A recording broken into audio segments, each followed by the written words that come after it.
Picture this. It's a Tuesday, somewhere in East Africa, about 300,000 years ago. A man is sprinting across open ground, chasing an antelope he has absolutely no business catching. He's slower. He has no claws, no venom, no natural armor of any kind. By every measurable biological standard, he is not built for this. And yet, he keeps running. The antelope runs too. And then something strange happens. The antelope slows down. Its legs buckle. It overheats, because that's what happens when a four-legged mammal runs at full speed under an African sun. The heat builds inside the body with nowhere to go. The man does not overheat. The man sweats. 2 to 4 million sweat glands firing in perfect coordination, dumping heat off the surface of his naked, furless, embarrassingly exposed skin. And the antelope collapses. And the man walks up to it. Not because he was stronger. Not because he was faster. Because of something he didn't choose, didn't design, and almost certainly didn't understand. A cooling system he was born with and never thought twice about. That's not the skill. That's just the setup. Because here's the thing, nobody tells you about human survival. The trait that actually made us invincible wasn't the one we're proud of. It wasn't the big brain. It wasn't language. It wasn't fire or tools or agriculture or any of the things that get their own chapter in every history book ever written. It was something quieter, something that looks from the outside like a mistake, like a flaw, like the kind of thing that should have gotten us killed before we ever had the chance to become anything at all. And the wild part is we stumbled into it by accident. Not through intention, not through strategy, through failure and repetition, and the slow accumulation of something we didn't have a word for yet. You are the descendant of every human being who survived long enough to have children. That sounds obvious, but what it actually means is that you carry inside you the exact combination of accidental traits and behaviors that beat every extinction event, every famine, every ice age, every rival species that came before and after us. You didn't inherit strength. You inherited something stranger, something that doesn't show up in a fossil record and can't be measured with a ruler. Something that was being practiced around fires and on open plains hundreds of thousands of years before anyone thought to write anything down. And once you see it, you'll recognize it immediately, because you've been doing it your whole life. Here's what everyone assumes the answer is. Fire. Or maybe language. Or the opposable thumb, which has its own dedicated fan club in the pop science world. And look, none of those are wrong exactly. Fire changed everything about how we ate and stayed warm and scared off things that wanted to eat us in the dark. Language let us coordinate, plan, warn each other, lie to each other, which turns out to be equally important. Tools extended what our bodies could do in ways that genuinely reshuffled the food chain. But here's the problem with all of those answers. Neanderthals had fire, they had tools, they had language, or something close enough to it that the distinction barely matters for survival purposes. They were physically stronger than us. Their bones were denser. Their grip strength was not a competition. They had larger visual cortices, meaning they probably saw the world in higher resolution than we did. By almost every individual metric you can measure, Neanderthals were competitive with modern humans, and in several categories, they were ahead. They're gone. We're not. Something happened, and it wasn't because we outmuscled them, or outran them, or outtooled them. It was something else entirely. Researchers studying the archaeological record noticed something that took decades to fully appreciate. Modern human sites from roughly 100,000 years ago onward start showing an unusual pattern. Objects that have no practical function, shells with holes drilled through them, carried hundreds of miles from the nearest coast. Ochre used not to preserve hides, but to paint skin. Animal teeth strung on cord, small figurines of things that don't exist in nature. Evidence, in other words, of people spending time and energy on things that do not directly help you eat, stay warm, or avoid being eaten. From a pure survival standpoint, this looks insane. You are in a Pleistocene environment with genuine mortal threats on every side, and you are making jewelry. But that's exactly the point, because what those objects represent isn't decoration. They're not vanity. They are the physical residue of the skill, the accidental cognitive leap that separated us from every other species on the planet, including the ones who were stronger, better adapted, and had been here longer. The ability to believe in things that aren't physically present, to build a shared fiction and get other people to live inside it with you, to say this object means something, and have 20 people who have never met agree on what that something is. That is the skill. And it started, as most world-changing things do, as an accident nobody planned for. The evidence for this is older and stranger than almost anyone realizes.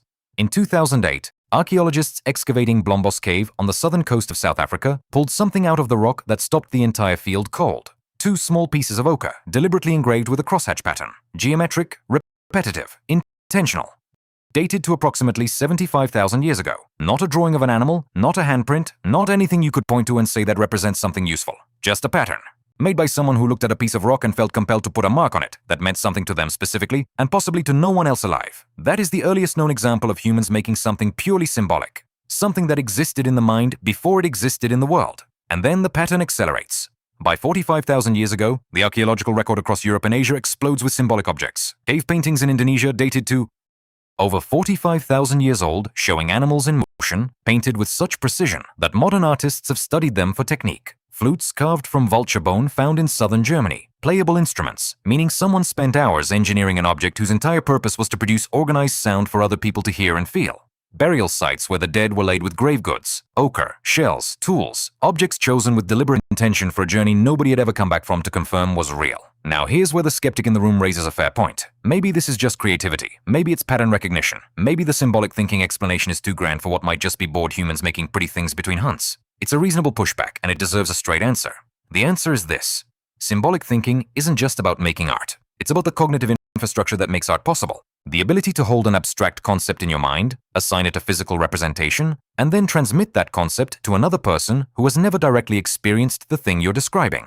That is not decoration. That is information technology. That is the ability to take something that exists only inside one skull and move it, intact, into another skull across any distance of space or time. No other species does this at scale. Chimpanzees can learn symbols in controlled experiments. Crows can solve problems that require sequential reasoning. Dolphins have demonstrated something resembling referential communication. But none of them build a shared symbolic world that persists across generations, that grows more complex over time, that allows 10 strangers who have never met to coordinate around an idea none of them can physically touch. That is exclusively ours. And it started not with a plan, but with someone pressing a geometric pattern into a piece of red rock on a South African coastline for reasons we will never fully know. Think about what you did this morning. You woke up and almost immediately started navigating a world made almost entirely of shared fictions. The money in your bank account is numbers on a screen that have value because millions of people collectively agree they do. The job title on your email signature describes a role that exists because an organization exists, and that organization exists because a group of people decided it did and wrote it down. The flag on the building you drove past on the way to get coffee is a piece of colored fabric that people have died for, not because of what it is physically, but because of what it means inside a shared symbolic framework that stretches back generations. None of that is real in the way a rock is real or a tree is real. All of it is real in the way that crosshatch pattern on a piece of ochre was real to whoever made it 75,000 years ago.